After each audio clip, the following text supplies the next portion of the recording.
Hey everybody! Well, I got some couple things to say.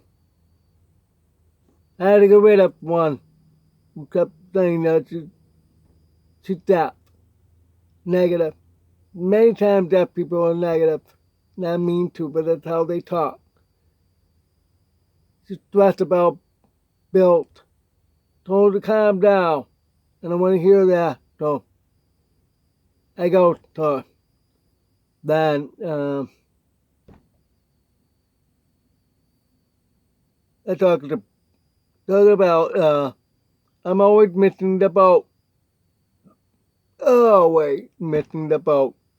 Wrong place, wrong time.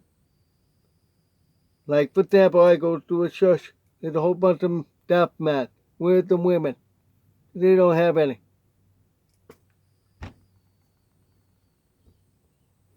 Why it's always there? So I'm laughing it off. It's just typical for me. So, okay. I always wind up with a Filipina. Oh well, I see ya.